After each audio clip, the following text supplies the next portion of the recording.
네, 자 미래를 예측하는 사람들 홀짝박사 증권대학 토요 스페셜 특강 함께하고 있습니다. 자 이번에는 이제 당장 이제 12월 달을 맞이하게 되는데 저희가 어쨌든 12월 달에 잘 사놓으면 당장 뭐 1, 2월 달에도 주가 좀 올라갈 수 있고 또 내년 한 6월까지 놓고 봤을 때 그래도 하다못해 한 50% 이상은 뜰만한 종목들 일단 20개 정도 저희가 좀 소개해드린 시간 가질 건데요.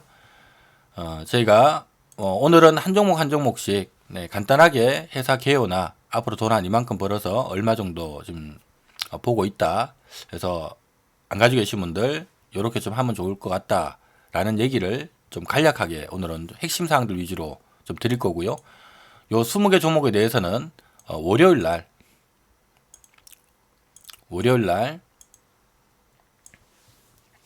제가 각각 종목별로 뭐 하는 회사인지 기업 개요, 그 다음에 앞으로 실적 얼마나 나올지, 실적 전망치, 적정 주가 그럼 한 얼마 정도 되는지,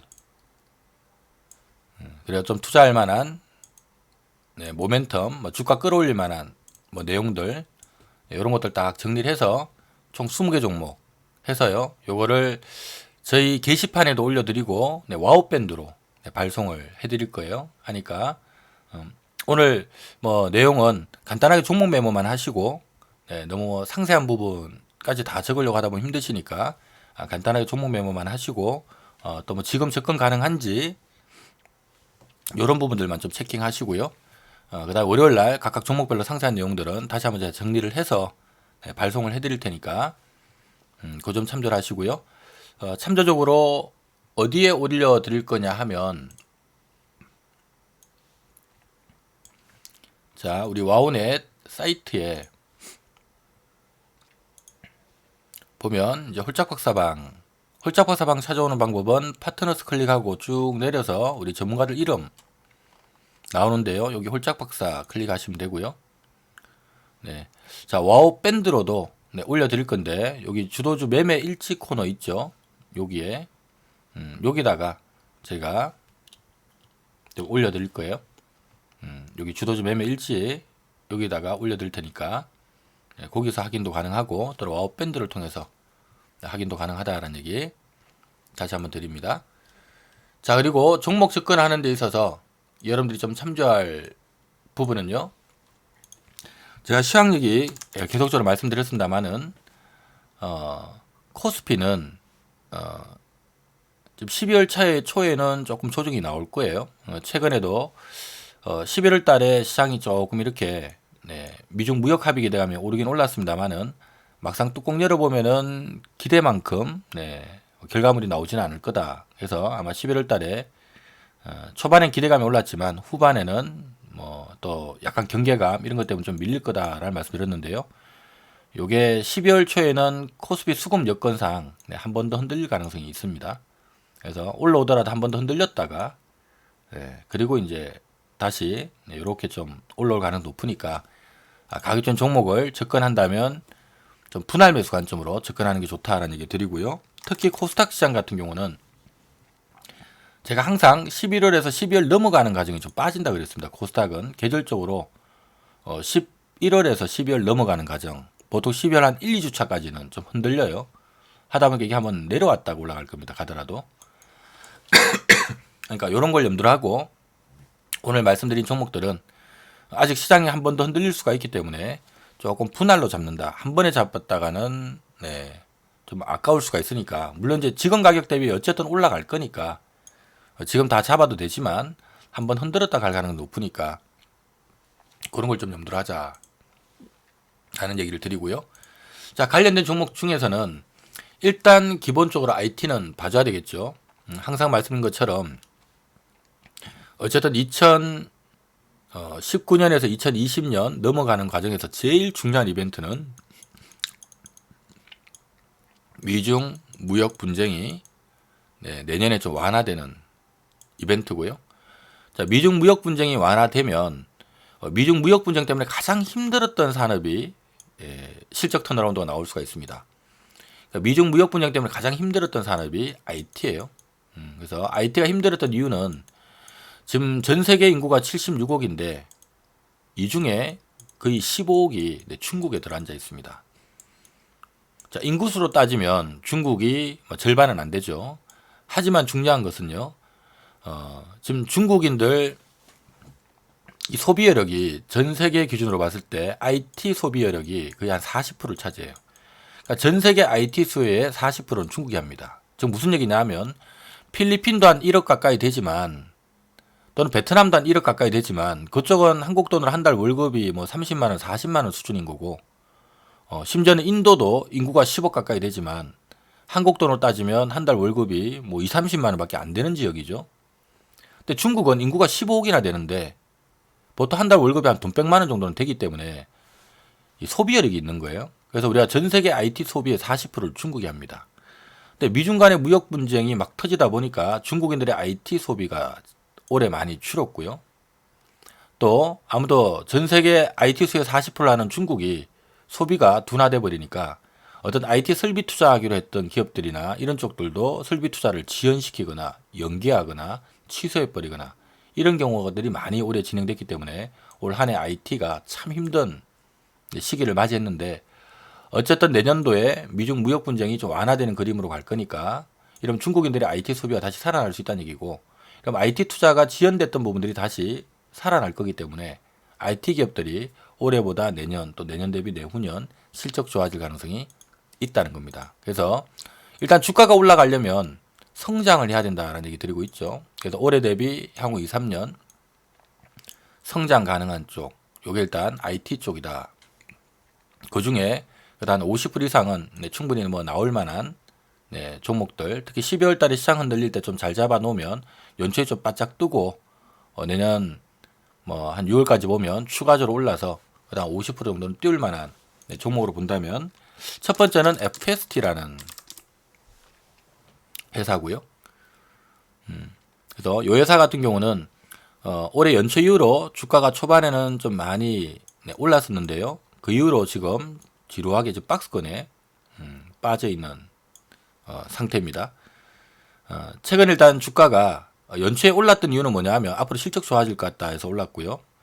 최근에 못 가고 좀 박스권 떨어져 있는 이유는 요 FSD가 뭘 하는 회사냐면 이 반도체 관련된 일을 하는 업체예요.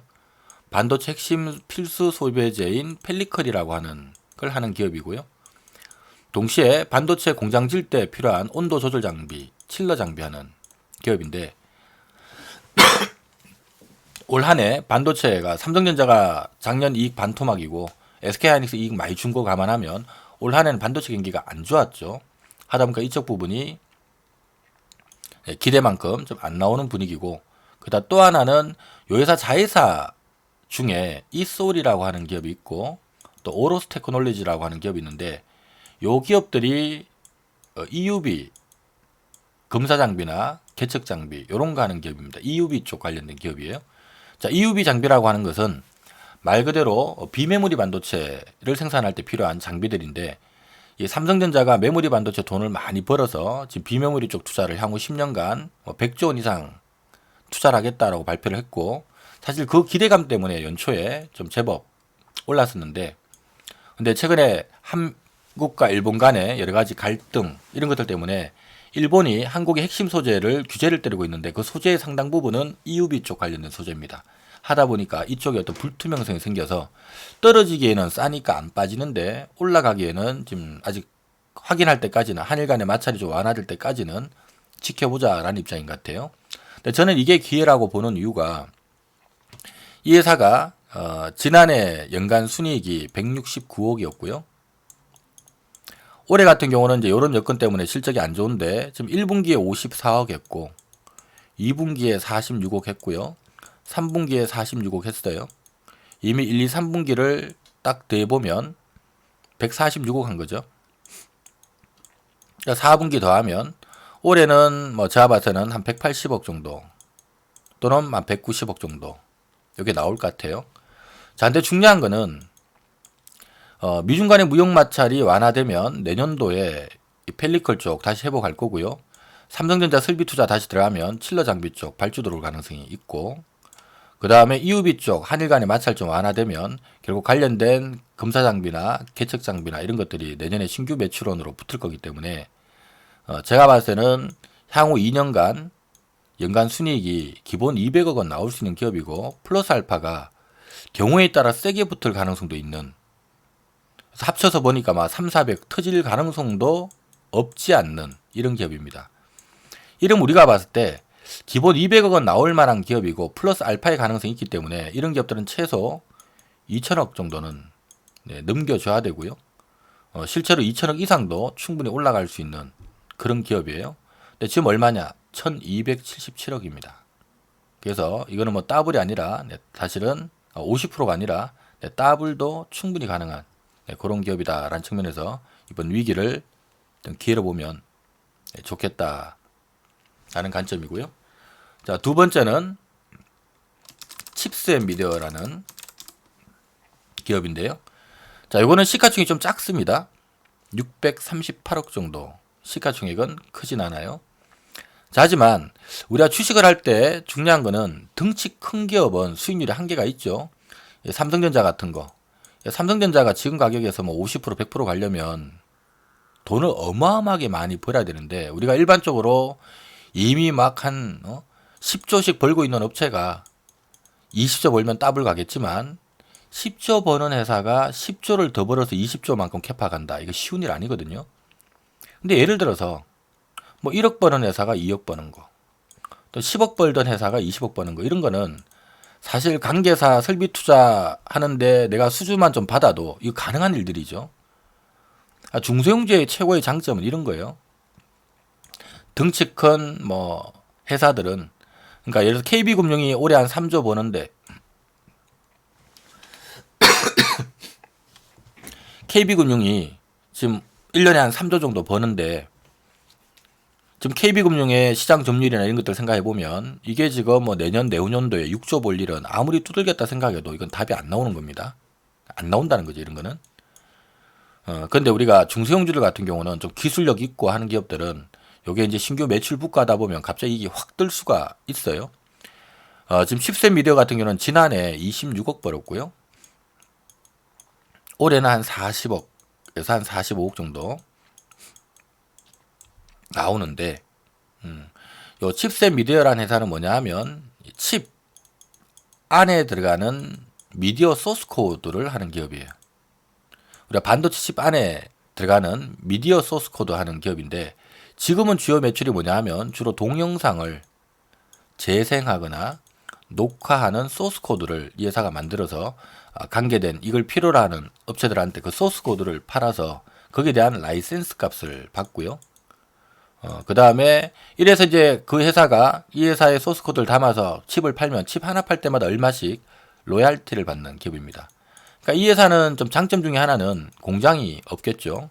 다들 연구 개발 인력들이고요.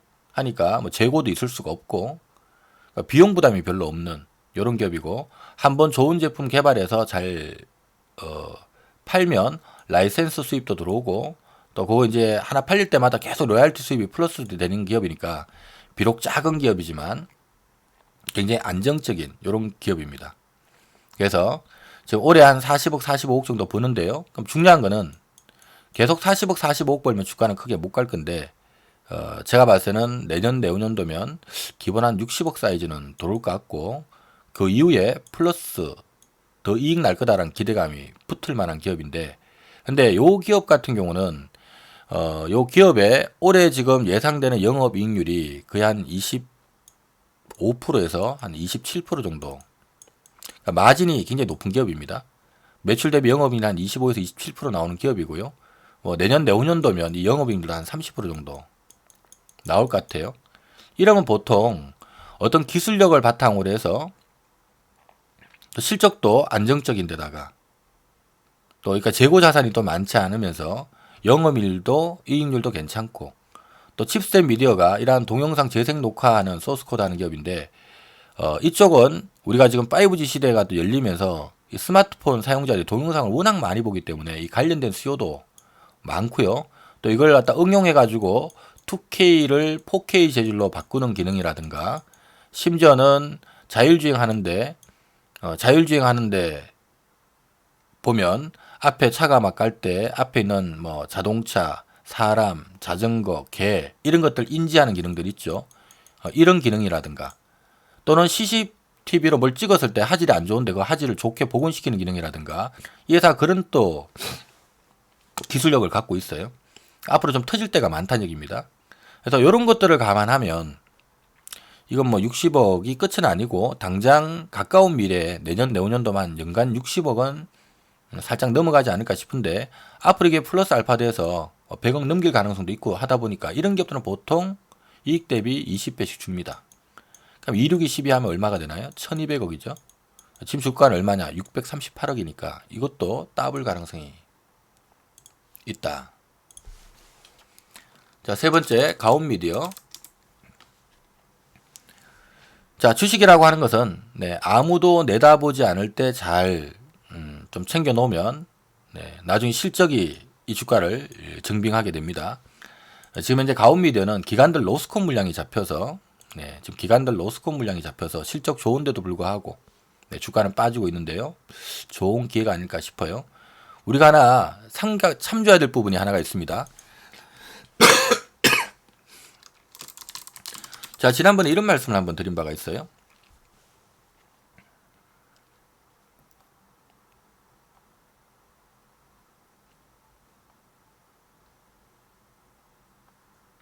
어떤 말씀 드렸냐 하면 삼성전기를 외국인도 막 때리고요. 기관도 막 때립니다.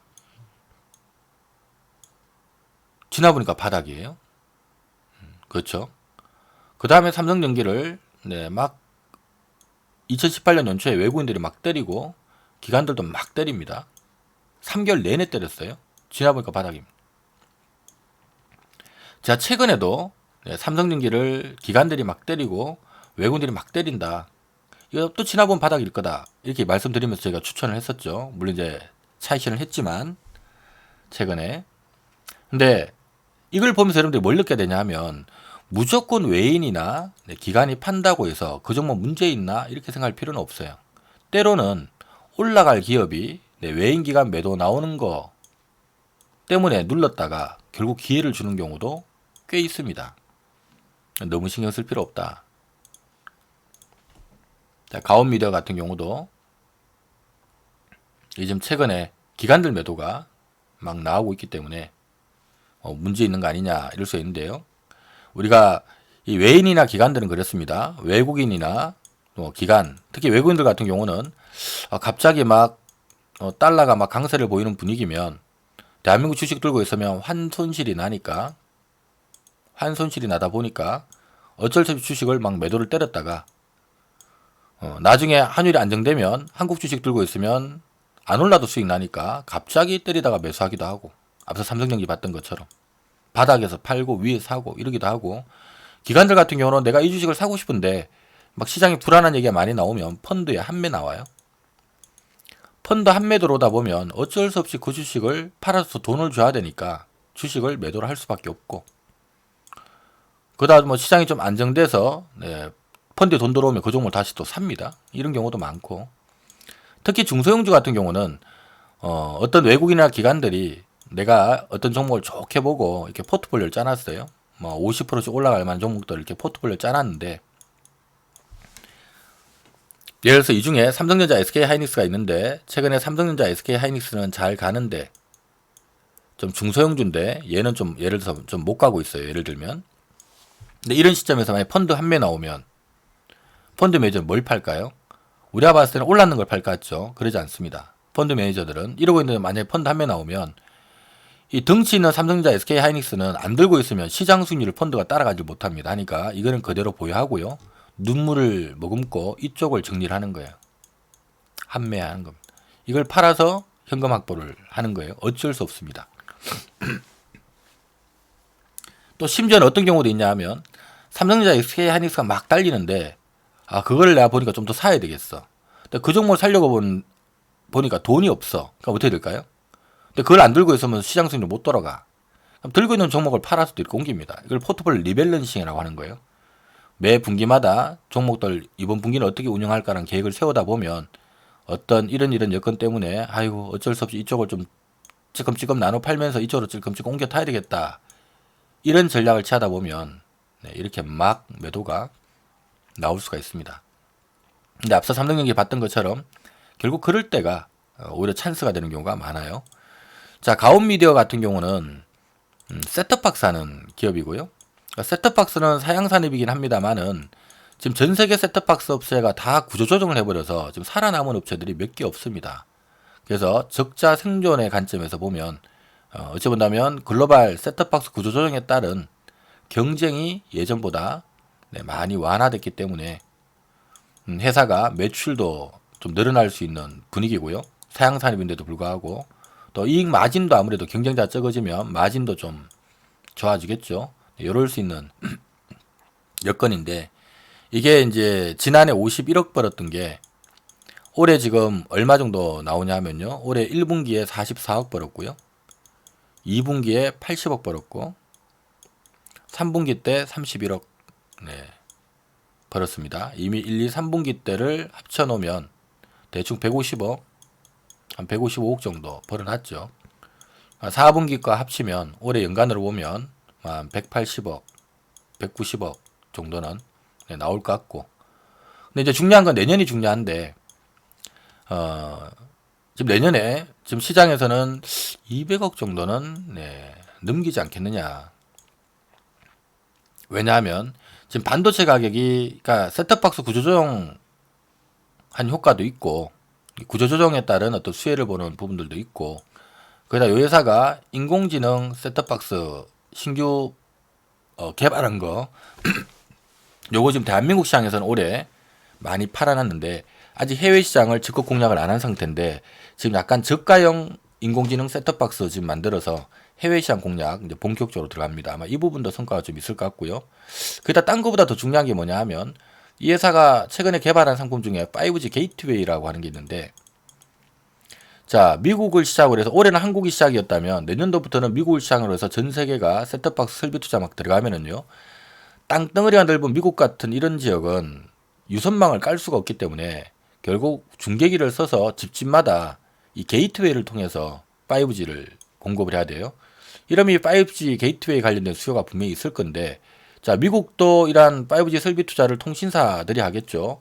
근데 가온미디어는 그 주 거래 업체가 전 세계의 통신사들입니다. 대한민국으로 따지면 KT, SK텔레콤, LG유플러스가 가온미디어의 거래처고요.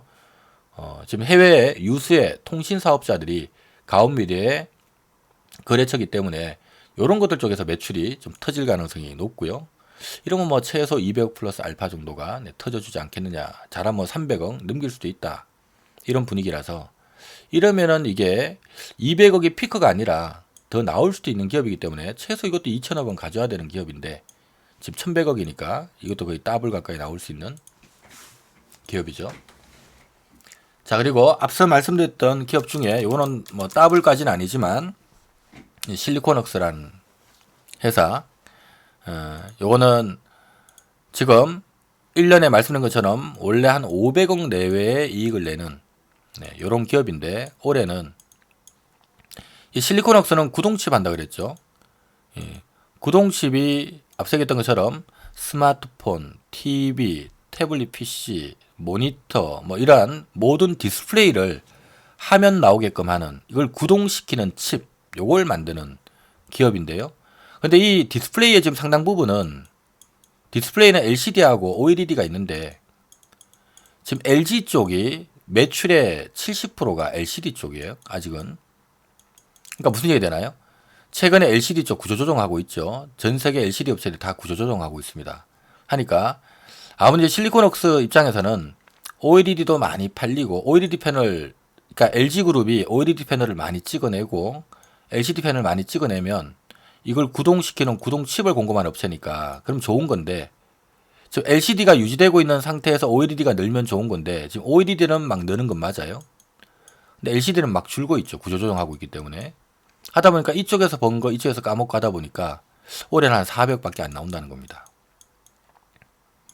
그래서 지금 주가가 안 좋은데 다만 시장에서는 그래도 LCD 주는 속도만큼 또 OLED 쪽 도는 도 나오기 때문에 이게 대충 그래도 내년이면 500억 정도는 다시 회복할 수 있는 기업이고, 그 다음에 LCD 구조조정 완료되게 되면 내후년부터는 한 700억대도 가능한 기업이다. 이렇기 때문에 이렇게 합쳐보면 또 평균 한 600억 정도는 터질 수 있는 기업이고요. 요거는 평가 자체를 어쨌든 LG가 최대 주주로 있으면서 관련된 분야를 독점하고 있기 때문에 그 독점력에 대한 점수 때문에 보통 12배에서 15배 평가는 주는 기업에서 우리가 시가총액 기준으로 한 6천억 기준으로 보면 20%에서 한 50%는 올라갈 수 있는 여력이 있다는 겁니다. 그래서 최근에 주가 올라서 오늘이 시가총액이 6천억이에요.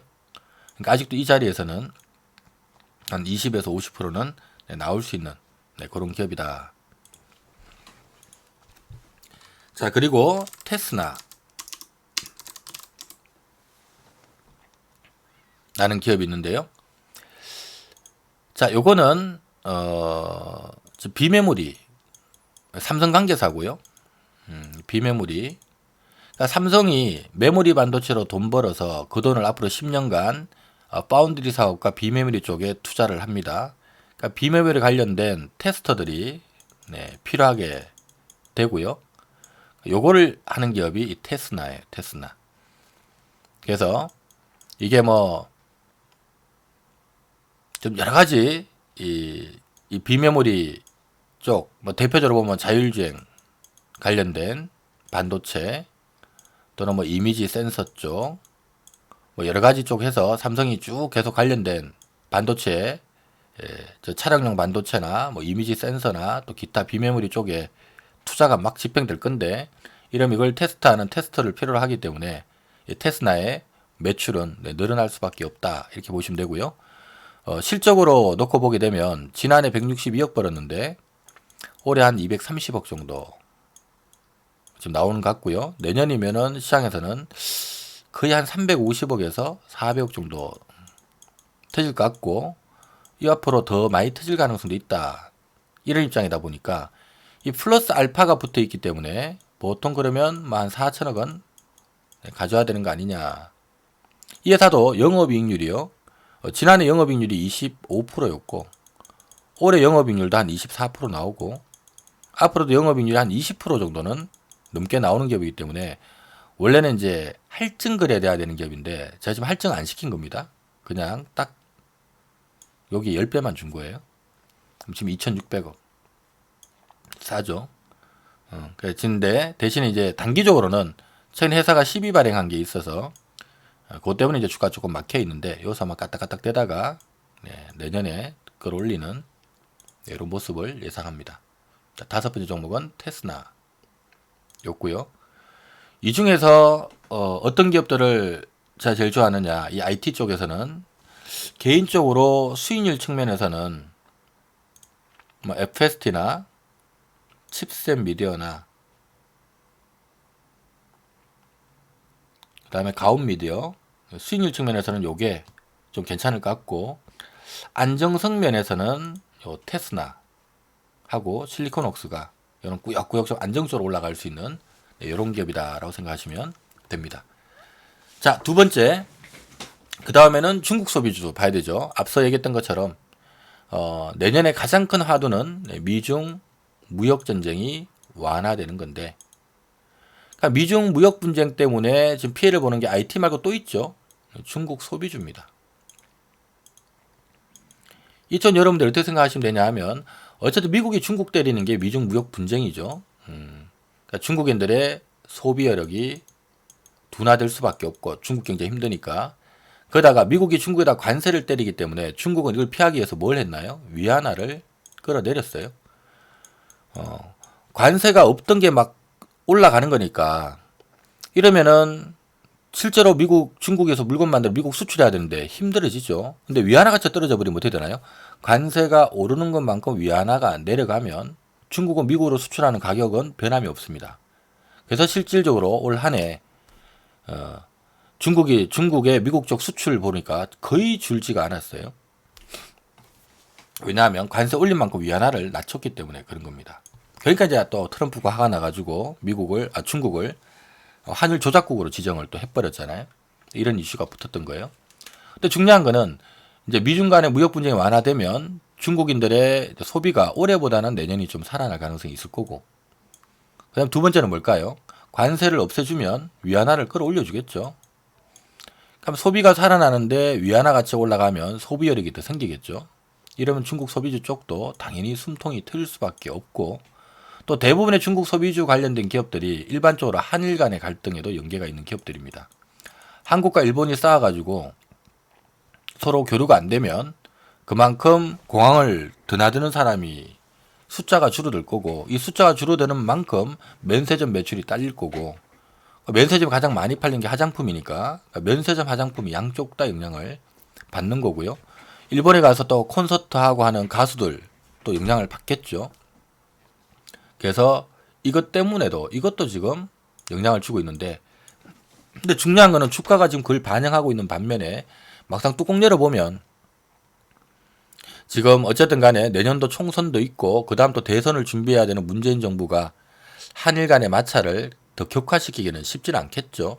어떤 방법을 통해서라도 좀 마찰을 완화시키기 위한 노력들을 또 하게 될 겁니다. 그래서 이런 부분들을 우리가 놓고 보게 되면 중국 소비주 쪽도 봐야 되는데, 자, 이쪽은 조금 덩치가 있기 때문에 목표 승률은 조금 낮을 수는 있지만 안전하게 턴어라운드 예상되는 기업들, 첫 번째 호텔신라고요. 호텔신라는 연 순이익이 내년 내후년도면 올해 한 1,500억인데 내년 내후년이면 한 2천억 사이즈는 순이익이 들어오는 기업이고요. 그동안에는 투자를 하느라고 비용이 좀 많이 들어갔는데 올해부로 해서 호텔신라가 투자를 멈췄습니다. 하다 보니까 이제 이익 회수 기간 들어가서 지난해 1,000억 벌었는데 올해 한 1,500억, 내년 한 2,000억 정도, 이 정도는 나오고요. 그러니까 인도 벌면 얼마가 적당한가라는 관점인데, 원래 호텔신라 같은 경우는 호텔업을 운영하죠. 저 부동산입니다. 뭐 부동산이 보통 그 PR을 한 30배 받아요. 그다음 면세점 운영하는데 면세점은 정부로부터 면세 사업 허가를 따내야 되기 때문에 이 허가권이 보통 한 15배 이렇게 받아서, 그래서 보통 호텔신라에 대해서는 시장에서는 예전에는 이 면세 허가권을 20배까지도 줬었어요. 워낙 뭐 면세점 땅 짓고 혐신으로 돈을 잘 벌었으니까. 그러니까 예전에는 기본적으로 25배에서 30배 정도 목표가를 받았었고요. 근데 지금은 어떻게 되느냐? 자, 일단 부동산 쪽 30배는 그대로 유지를 하는데, 대신에 면세점이 워낙 많이 생기고 하다 보니까 이 면세에 대한 할증 요인이 지금 좀 빠지고 있습니다. 그래서 시장에서 왜 면세권 들고 있어봐야 별거 없더라 이거죠. 워낙 많이 자꾸 생겨버리니까. 그래서 이걸 한 12배에서 15배 정도 쳐줘요. 하다 보니까 지금은 업계에서 목표 주가를 얼마를 주냐 하면 보통 20배에서 25배 정도를 줍니다. 자, 그러면 2천억 벌면 20배에서 25배면 약 4조 원에서 5조 원 정도를 목표가로 받는다는 얘기고요. 이 얘기는 3조 원에서는 얼마 정도의 상승력이 있나요? 약 33%에서 50% 이상 상승력이 나오는 거죠. 그래서 한 50% 정도는 뜰 수 있는 위치가 3조 원대고, 지금 주가가 얼마냐? 오늘이 3조 3천억입니다. 이 이유 때문에 3조 원만 들어오면 바닥 치는 이유가 그것 때문에 그런 거예요.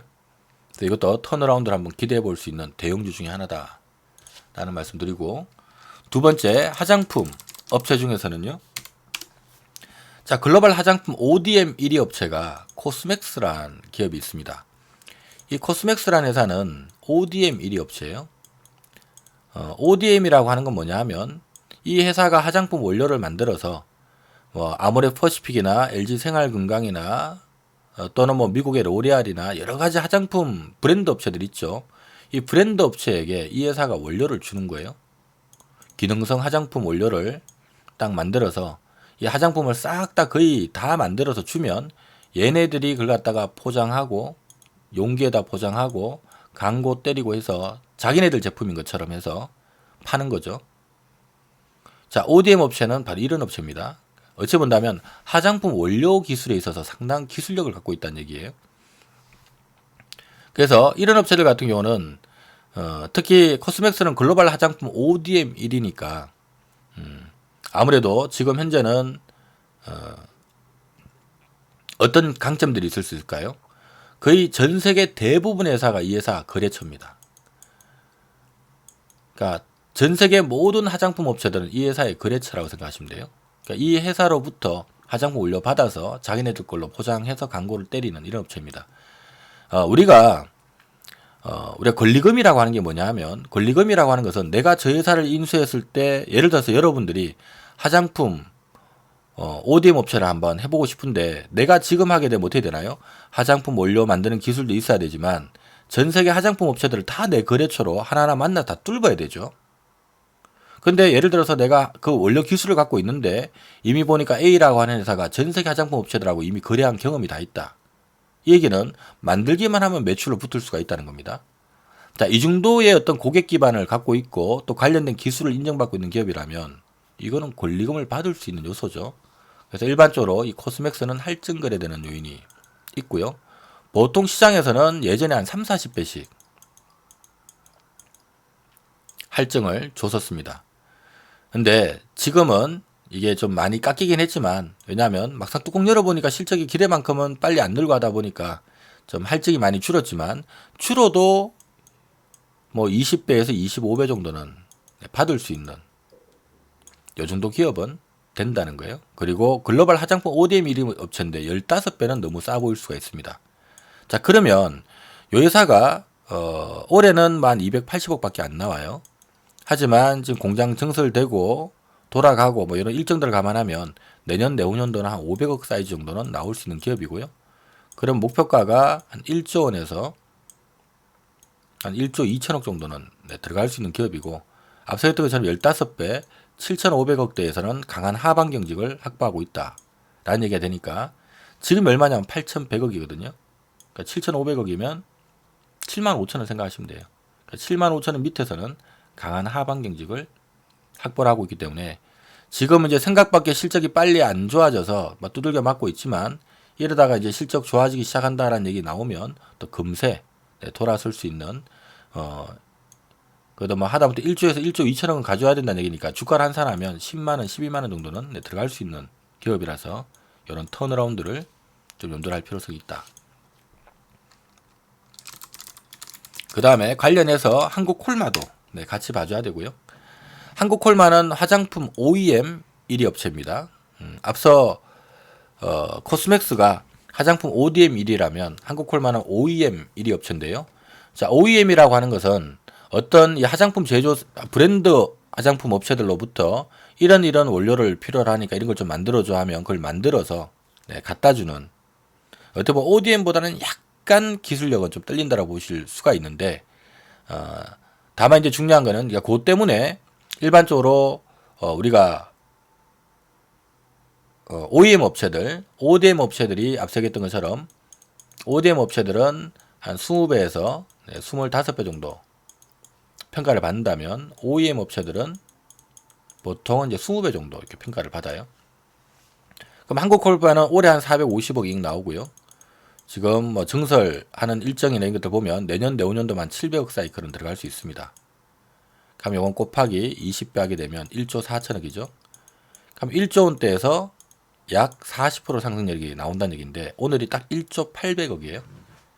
최근에 그것 때문에 이 주가가 바닥치고 지금 올라오고 있는 상태인데, 이것도 뭐 이러고 있다가 이렇게 지금 1조 800억이니까 뭐 50%까지는 안 나오겠지만 3, 40% 정도는 뜰 수 있는, 그리고 원래 예전에 이거 20배가 아니라 30배 평가 받았던 기업이니까 뭐 그렇게 움직일 수도 있다.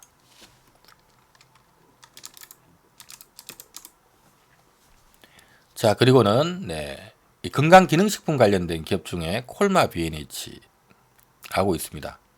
그래서 이 콜마 B&H 같은 경우는 화장품 원료도 하고요. 건강기능식품도 하고, 건기식이라고 하죠.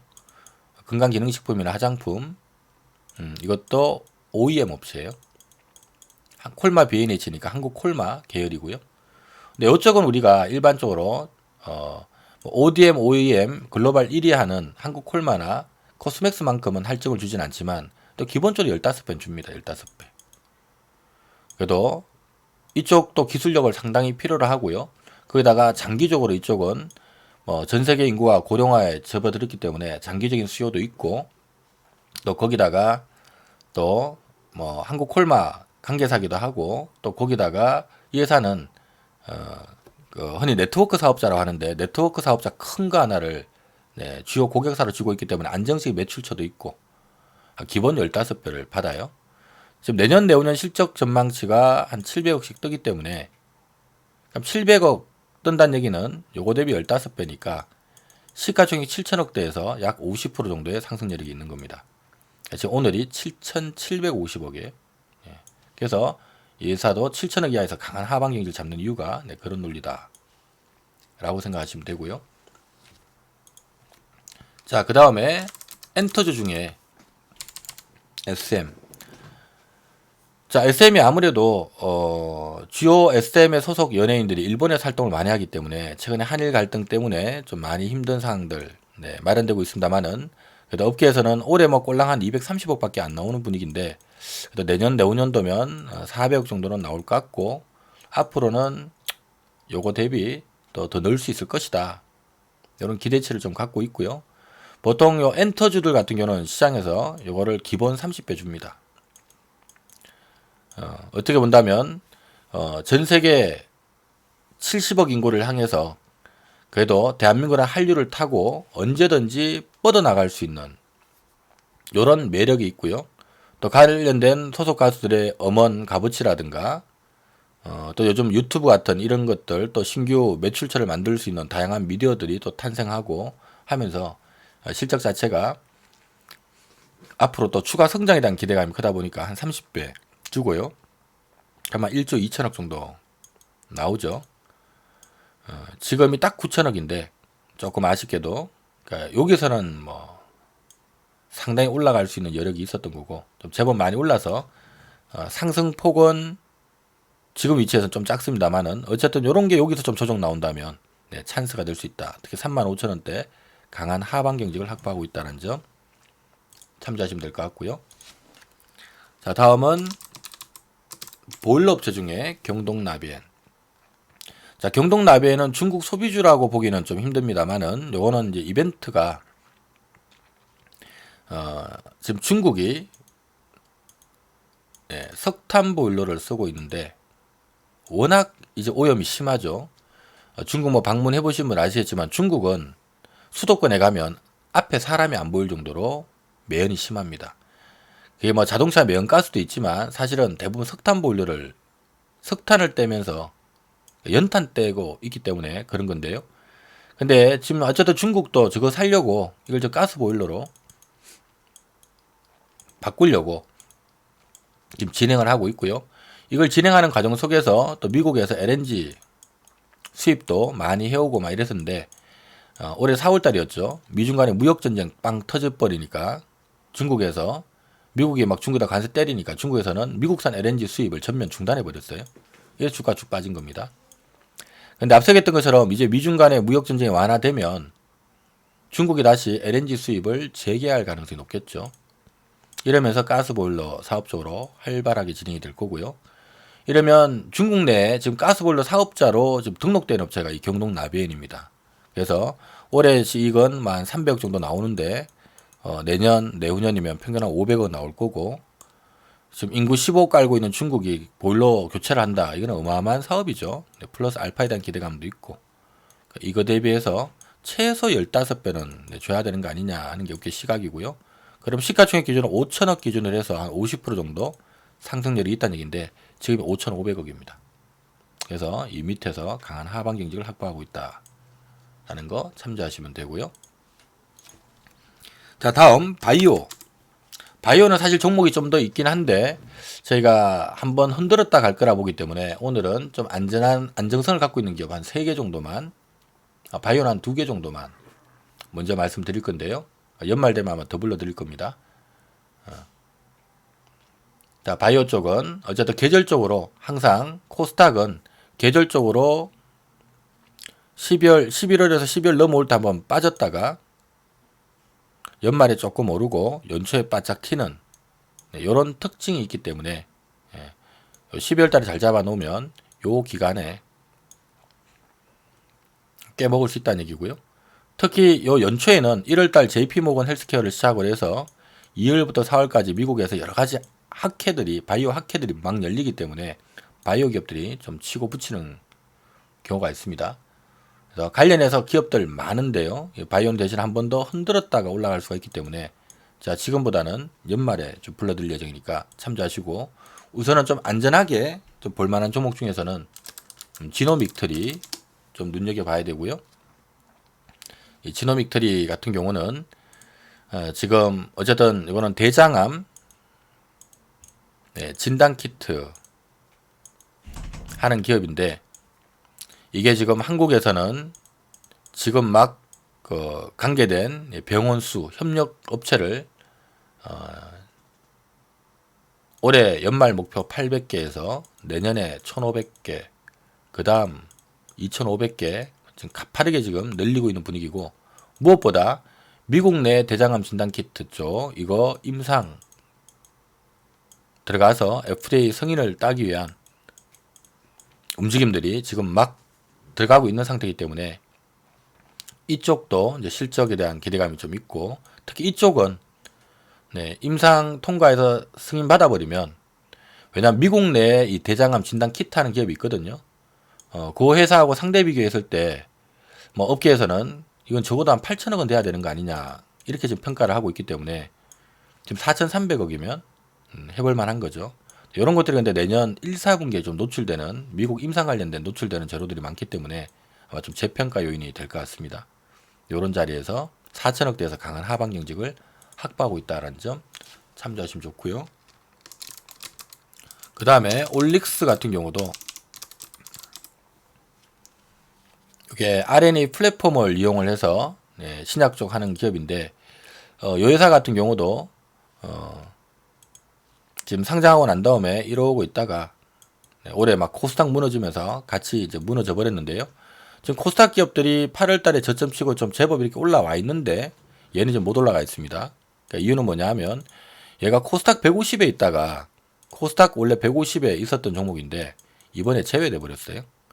그러니까 코스닥 150에서 제외가 되면 외국인이나 기관들,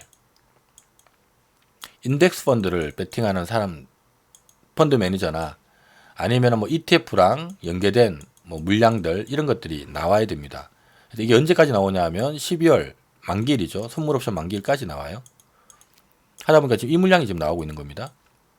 그래서 지금 주가 이러고 있는데 단 중요한 거는 이 회사가 코스닥 150에서 제외될 거라는 게 이번에 처음 한 게 아니라 이미 10월 달부터 노출된 대로입니다. 그러니까 지금 주가 수준이면 시총이 뭐 2천억 대니까 코스닥 150에 있으려면 최소 3천억 원 있어야 되는 거거든요. 근데 또 평균 가격을 계산하기 때문에 이미 7월 달부터 바닥을 헤매고 있어서 얘가 코스닥 150에 빠지겠구나 해서 미리 그 물량들이 지금 출회가 됐었고요. 남은 물량 아마 다음 12월 달 선물 옵션 동시 만기일까지 더 나올 건데 어쨌든 이 물량 받으면서 지금 여기선 안 빠집니다. 이유는 이 회사도 업계에서 한 4천억 정도는 평가를 기술력 평가를 받는 기업이다 보니 2천억대에서 강한 하방 경직을 확보를 하고 있고요. 제가 봤을 때는 시기적으로 주가만 보면 거의 뭐 바닥 온 것 같은데 아직은 12월 두 번째 목요일 선물옵션 동시 만기일까지는 물량 나올 게 좀 더 있기 때문에 조금 빌빌대다가 그 끝나고 나면 이제 덜 올리기 시작해서 내년 초에 한번 덜 올리지 않을까 싶어요. 연초에 또 바이오 학회에서 관련된 발표 일정도 있고 하니까 올릭스도 이런 수급이 꼬여 있는 사항을 좀 기회로 본다라고 보시면 되고요. 그다음 헬스케어 쪽에 덴티움. 덴티움은 임플란트 관련된 기업인데 이 회사는 매년 성장을 꾸역꾸역 해왔던 기업인데 딱 성장이 올해 멈췄습니다. 작년에 343억 벌었는데 올해도 한 343억밖에 못 벌 것 같다. 매년 성장을 해왔던 기업인데 올해 드디어 멈추고요. 대신에 내년 내후년도는 뭐 내년에만 한 450억, 내후년이면 막 550억 해서 평균 한 500억대는 들어갈 것 같다라는 분위기고요. 갑자기 이제 실적도 원래 이거 다 다운된 겁니다. 올해도 예상보다 다운된 거고 내후년도 예상치보다 다운된 건데 왜 다운됐냐 하면 최근에 국세청에서 국내 임플란트 사업자들 과징금 때렸죠. 재고자산 처리하는 부분들 잘못했다 하면서 과징금을 다 때려버렸어요. 그러니까 덴티움도 과징금 한 100억 맞았습니다. 하다 보니까 그걸 나눠서 이제 회계 처리를 해야 되니까 원래 나오는 실적보다 좀 다운돼서 좀 요렇게 나올 거라는 건데, 어쨌든 간에 이제 3년 틀고 나면 그다음부터는 이제 그 부분 영향을 안 받을 거니까, 그럼 어쨌든 내년 내후년 평균타가 한 500억 정도 나오면 이 임플란트 관련된 기업들은요, 영업이익률도 좋고, 이 회사 작년 영업이익률이 22%고 올해도 한 20%, 내년도 한 20% 나옵니다. 영업이익률도 좋고, 임플란트 사업자들은 먼저 시장을 선점한 부분에 대한 또 이 권리금 요소가 있기 때문에 기본 20배씩은 다 불러줍니다. 그러면 5천억에서 더블 가능성이 있다는 얘기니까 지금 6,200억이에요. 이 정도 위치면 이제 한번 해볼 만한 위치에 들어왔다라고 보시면 됩니다. 자, 기타 눈여겨볼 만한 기업들. 첫 번째는 오로라고요. 요거는 뭐 최근에 아기상어 때문에 막 들쑥날쑥 하다 보니까 좀 테마주처럼 보일 수 있지만 이거 테마주 아닙니다. 오로라고 하는 기업은 어린이 캐릭터 완구하는 기업인데, 이 회사가 최근에 굉장히 큰 핫한 이슈가 지금 하나 붙고 있어요. 이 회사가 보면 메인이 지금 유효화 신비들인가요?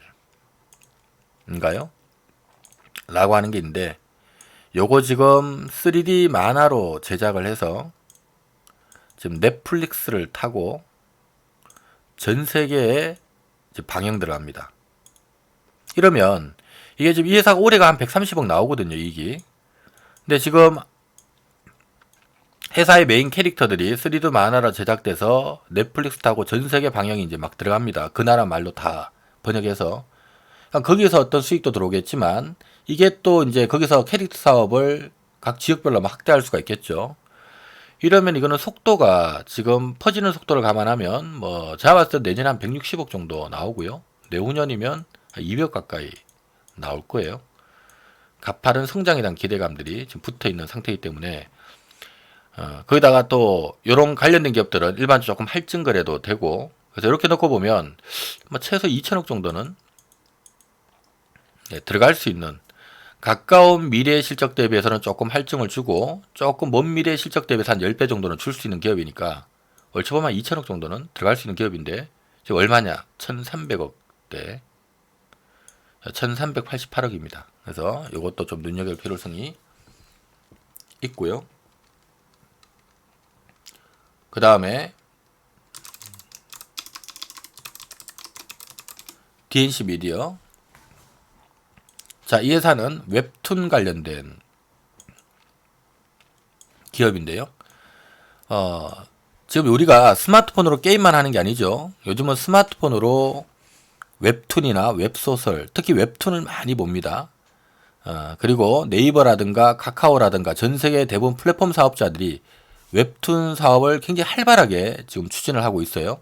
이러면 웹툰 관련해서 많은 작가나 콘텐츠를 갖고 있는 업체들은 또 관계된 회사가 뭐 이러한 이 플랫폼을 하는 업체가 관계된 회사가 있다면 이런 회사들은 이익이 좀 폭발적으로 늘어날 가능성이 높은데요.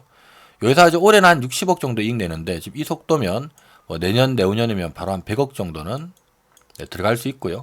앞으로 추가 성장에 대한 기대감들이 잔뜩 깔려 있는데, 예전 글로벌 웹툰 관련된 업체들이 보통 몇 배 정도에서 거래되냐 하면 보통 이 이익 대비 30배 정도 수준에서 거래됩니다.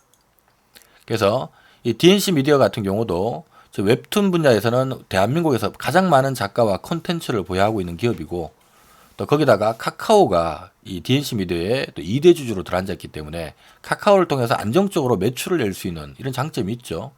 하다 보니까 뭐 이것도 지금 3천억까지는 30배는 아니더라도 시장에서는 20배 하는 싼 거 아니냐라고 방향을 잡고 목표가는 한 25배는 줘요.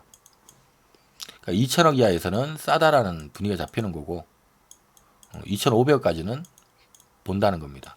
그럼 지금 1,700억이니까 이것도 이 가격대면 강한 하방 경직을 확보하고 있는 기업이고요. 자, 그리고 에코 마케팅. 자, 뭐 유튜브 많이 보시죠. 유튜브 보면 광고 많이 나오는데 그런 것들을 하는 업체가 에코 마케팅이에요. 이 사람 광고 대행 업체고요.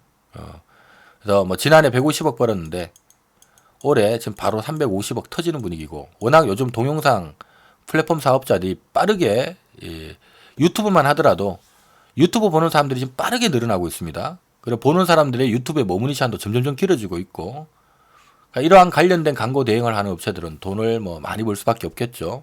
그래서 올해 지금 빠르게 이익이 늘었고요. 지금 뭐 내년, 내후년에도 연간 한 400억 정도는 무난하게 나올 것 같고, 계속 동영상 플랫폼 시장 커지니까 이익이 더 늘 거다, 이런 지금 분위기인데, 요 업체 같은 경우도 영업이익률도 거의 한 30% 가까이 나와요. 그래서 업계에서는 기본적으로 20배 지금 배팅을 하고 있기 때문에 그 15배 이하는 싸다라는 분위기고요. 이러면 한 8천억 정도 나오죠. 6천억 이하에서는 하방 경직 요인도 좀 있고, 지금이 5,300억이니까 강한 하방 경직을 확보하고 있는 기업이다 라고 보시면 되고요. 자, 그리고 나스미디어. 자, 이것도 미디어랩 광고 쪽 관련된 기업인데요. 지금 뭐 2018년, 2019년도는 연간 이익이 한 189억 정도에서 잠깐 멈춥니다만은 어쨌든 내년, 내후년도에 한 200억 정도 나오고 앞으로 플러스 알파가 좀 세게 나올 수 있는 기업인데, 이것도 요거 대비 20배 평가를 받는 기업이라서 4천억이죠. 15배 하는 좀 싸다라는 평가를 받는 기업이라서 3천억 이하에서 하방 경직이 있고 지금 2,700억입니다. 네, 이것도 눈여겨보셔야 되고요. 그 다음에 앞서 잠깐 한번 설명을 사례 종목으로 드렸던 기업인데, 네, KINX IDC 센터 운영하는 기업인데, 이거는 뭐 국내에선 거의 독점적인 회사이기 때문에 이익의 안정성도 굉장히 높고요. 올해 한 137억, 내년이면 막 150억, 그 다음에는 막 166억 정도 이렇게 해서 기본적으로 한 150억은 이제 깔고 가는구나 하는 관점이고, 보통 요거 대비해서 최소 15배는 해야 되고, 목표가 사실 20배까지 받습니다. 하면 1,500억대에서 강한 하방 경직이 있다는 얘기죠. 1,500억대에서는 50%에서 100% 상승률이 있다는 얘기니까 지금 1,764억입니다. 요거가 좀 바닥을 잡았다라고 보시면 되고요. 자, 마지막 종목 20번째 종목은 보령 메디앙스고요.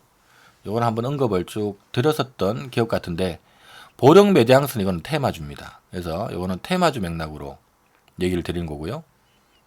근데 우리가 하여튼 그 말씀 제가 드렸었죠. 대선이라고 하는 부분들은 항상 남선 알루미늄 인맥주죠. 이낙연 총리 관련된 기업 주가 970원에 있던 게 6,000원까지 갔다가 최근에 이낙연 총리 관련된 분들, 동생이죠. 동생이 사직했다라는 얘기 나오면서 이제 바로 엎어져 버리는 이런 모습이 나왔는데, 자, 중요한 건 이 그림을 통해서 여러분들이 알아야 될 거는, 총선은 내년 4월인데 주가는 미리 올랐다는 얘기입니다. 그래서 자, 보령 메디앙스도 이걸 잘 보면 돼요. 보령 메디앙스는 애기옷 타는 기업이기 때문에 일반적으로 저출산 장려책 수혜줍니다. 2012년 연말이 대선인데 주가는 연말에 오른 게 아니라 미리 움직입니다. 그렇죠? 대선을 앞두고 미리 가는 이런 특징이 있어요. 그러니까 이걸 여러분들이 어떻게 이해를 하셔야 되냐 하면, 우리가 시장에는 항상 뭐가 있냐 하면 우리가 정치 테마주들 같은 경우는 대표적으로 보면 인맥주가 있고요. 그 다음에는 정책주가 있습니다. 그럼 여기서 이제 하나 생각할 부분이, 자, 인맥주 같은 경우는 일반적으로 총선을 앞두고 총선이 이제 대선을 치르는 거니까 총선을 앞두고 차기 대권 후보자들이 이제 총선에서의 역할을 해야 되기 때문에 막 드러납니다. 이러면 이제 차기 대권 후보가 누가 될 것 같다, 막 이런 분위기 막 타면서 그와 관련된 인맥주들이 막 움직이는 거예요. 근데 사실은 보면 그 사람이 그래서 막 움직였다가 결국 이제 대권 후보가 압축되는 과정 속에서 누락돼 버리면 원위치, 또는 대선 후보가 됐다 하더라도 이미 그걸 반영해 주가 많이 올랐으니까 더 못 가겠죠. 하다 보니까 이제 시들시들해지면서 꺾이는 거고요. 그리고 또 실질적으로는 실제로 또 수혜 볼 것도 없을 거고, 그분이 대통령이 돼본들 뭐 수혜를 보겠습니까? 실제로 수혜를 못 볼 거 아니에요? 그러니까 이건 어찌 본다면 쩐의 전쟁입니다. 그냥 사람들이 경험적으로 4년에 한 번씩 치르는 총선을 앞두고 일반적 인맥주들이 움직이더라라는 거를 주식을 오래 하신 분들은 경험을 갖고 있기 때문에 그냥 그게 배팅 들어가는 거예요. 그러니까 먼저 배팅 들어가서 남들 이제 관심 가질 때 되면 때리고 나오는 하다 보니까 이 총선을 앞두고는 인맥주들이 먼저 움직였다가 막상 총선이 가까워지면 다 지나보면 상투입니다. 따라서 지금은 총선이 4개월밖에 안 남은 시점이기 때문에 지금은 이제 인맥주들은 끝났다고 생각하시면 돼요. 이거는 이제 이미 다 동고입니다. 그래서 여기서 이제 뭐를 볼 때가 되냐 하면 중요한 거는 이렇게 인맥주들이 바짝 올랐다가 이제 좀 이렇게 막 이러고 있는데 막상 이제 총선 임박해가지고는 뭐 재료 노출되고 다 노출돼 버리고 하니까 또 여기서 누가 또 작업해서 이만큼 올리기는 너무 부담스럽겠죠. 하다 보니까 이제 재료 노출된데도 불구하고 주가 안 가고 뭐 이러다 보면 이제 슬슬 꺾이는 것들이 나오기 시작할 거고 이러다 보면 총선 임박에서는 시장에서는 관심이 어디로 도느냐. 이렇게 총선을 통해서 차기 대권 후보로 이제 윤곽이 드러난 분들이 이미 그와 관련된 인맥주들은 다 주가 뜰 만큼 떠서 못 가고 있을 거니까 이제 인맥주가 아니라 자연스럽게 관심은 어쨌든 간에 이분들이 어떤 대선 정책을 내놓을 건데 그 가면 정책 관련해서 좀 수혜 볼 만한 기업들 이런 쪽이 안 가고 있다가 이때쯤 되면 대선이 아닌데도 불구하고 서서히 움직이기 시작하다가요. 대선 나오기 전에 들어가기 전에 한번 떴다가 이것도 이제 대선 앞두고 상투 치고 또 빠지는 이런 패턴이 나온다는 겁니다. 그래서 지금 보력 매대항선을 보면 어쨌든 우리가 저출산은 심각한 문제이기 때문에 무조건 누가 대통령이 되든 간에 저출산 대책은 무조건 나옵니다. 하기 때문에 이러한 기업들이 보면 항상 대선 앞두고 푹 치고 갔다가 끝나고 나면 가까워지면 푹 빠지고 푹 치고 갔다가 가까워지면 푹 빠지고 이게 반복되는 거예요. 그러니까 지금 위치가 여기니까 얼추 그냥 대충 봐도 이게 총선이나 대선 앞도 이러지는 않을 것 같고 네, 한번 또 테마를 형성할 가능성이 있다는 거예요. 그래서 움직이는 시기도 이제 서서히 보통 정책주들은 총선을 앞두고 가는 게 아니라 이제 총선을 임박해서 슬슬 시동을 걸기 시작합니다. 하니까 내년 봄이면 좀 시동 걸 가능성이 있기 때문에 지금 아무도 관심이 없을 때 관심을 좀 가져두는 게 좋다. 그리고 보력 매대항서 같은 경우는 또 뭐 그렇게 위험한 기업은 아니에요. 이 회사는 재무제표 보면 아시겠지만 단 한 번 적자 난 적 없고요. 보통 연매출 한 1200억에 1년에 한 5, 60억 정도는 버는 기업인데 원래 연매출 1200억 1년에 5, 60억 벌면 원래 한 5, 600억에서 거래됩니다. 원래는. 근데 이 회사 같은 경우는 워낙 대선 테마주로 알려져 있는 기업이다 보니까 죄다 째리고 있는 기업이다 보니까 이까지 빠지질 않고요. 보통 거기에 대한 할증 요인 때문에 한 900억대 900, 1000억 조금 탈증 받아서 요쯤에서 이렇게 거래되다가 대선 이슈 붙으면 한번 꿈틀대는 이런 특징이 있는데 이 얘기는 무슨 얘기냐면 900억대에서 강한 하방 경직을 확보하고 있다는 얘기죠. 지금 983억입니다. 그래서 올해 1년 내내 이 부근에서는 크게 밀리진 않아요. 그래서 최근에 애국 테마주로 한번 부각되면서 한국과 일본 간의 갈등 붙다 보니까 애국 테마주로 한번 급등했다가 뭐 별 볼 일 없겠죠. 우리가 뭐 한일 간에 싸운다고 해서 일본 옷 안 사 입는 거 뭐 잠시 잠깐이지. 또 그거 안 사 입는다고 이 회사가 또 수혜 보는 거 아닙니다. 애국 테마주로 불거지면서 한번 떴다가 원위치 했다가 또 최근에도 지소미아 종료 조건부 연장했다. 지소미아 종료를 앞두고 지소미아가 종료되면 한일 간에 또 갈등 생겨서 애국 테마주가 움직이지 않을까 하고 살짝 가다가 지소미아 종료를 조건부 연장했다라는 소식 전해지니까 훅 빠져버렸는데 이거는 뭐 워낙 단기 테마기 때문에 이거는 별로 신경 쓸 건 없고 지금 요 위치라면 한번 해볼 만한 뭐 50% 이상은 뭐 충분히 나올 만한 그런 기업이 아닌가 라는 생각이 듭니다. 자 이렇게 해서 자 종목을 FST, 테스나, 칩셋 미디어, 실리콘웍스, 가온미디어, IT 5개 중국 소비주 내에서는 호텔신라, 코스맥스, 한국콜마, 콜마 B&H, SM, 경동나비엔 총 6개 기업. 바이오 쪽에서는 바이오가 사실 많은데 아직은 시기적으로 아닌 것 같아서요. 우선은 지노믹트리와 올릭스, 그리고 헬스케어 쪽에서 덴티움 불러드렸고요.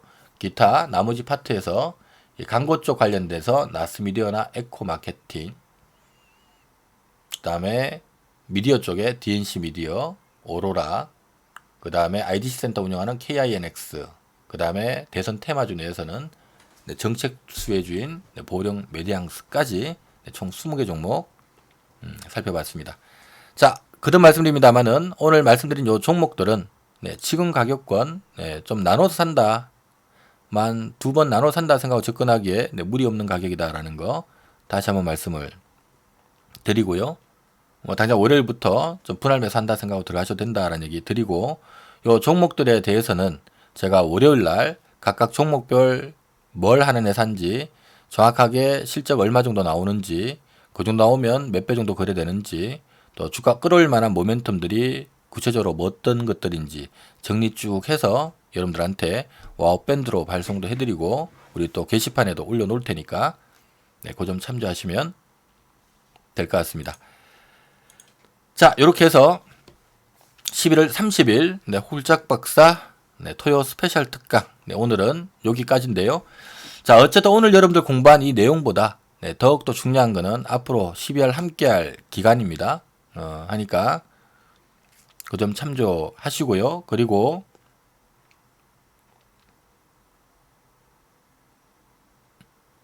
교육은 저희가 특히 HTS 관련된 교육은 할 게 참 많아요. 그래서 이거는 하루 만에 끝날 내용은 아니고, 오늘은 오늘 말씀드렸던 부분들 참조하시고, 요 HTS 관련된 부분은 제가 매일 하루 1, 20분씩 미니 특강식으로 해서 매일 진행을 하면서 또 녹화 올려드리고 할 테니까 그 점 참조하시면 될 것 같고요. 오늘 조금 늦게 들어오신 분들은 1부부터 지금 녹화가 다 돼 있으니까 그 녹화된 내용들 처음부터 차근차근 보시면 될 것 같고요. 녹화된 내용들도 제가 지금 바로 와우 밴드로 발송을 해 드릴 거예요. 하니까 그 점 참조하시면 될 것 같습니다. 자, 시간이 벌써 7시 20분이 돼 버렸는데요. 얼른 또 지금 1시부터 시작을 해서 7시가 넘었다 보니까 피곤도 하실 거고 배도 고프시고 하실 건데, 얼른 저녁 식사하시고 토요일이니까 이 시간 이후로는 조금 편하게 가족들과 행복한 시간 좀 보내시고요. 저는 내일 또 관련된 내용들 잘 준비해서 월요일날 또 발송 해드릴 테니까, 그리고 지금 개별적으로 막 종목들 막 궁금한 것들 많으실 건데, 저희가 월요일부터 회원 방송할 때 종목 상담 시간 매일매일 가지니까 그때 질문을 좀 받도록 할게요. 자, 11월 30일 미래를 예측하는 사람들 홀짝박사 증권대학 토요 스페셜 특강. 자, 오늘은 조금 아쉽지만 여기까지 함께 하도록 하겠습니다. 너무 오늘 하루 고생하셨고요. 자, 남은 시간 행복하게 보내시기 바랍니다. 지금까지 홀짝박사 김무석이었습니다. 고맙습니다.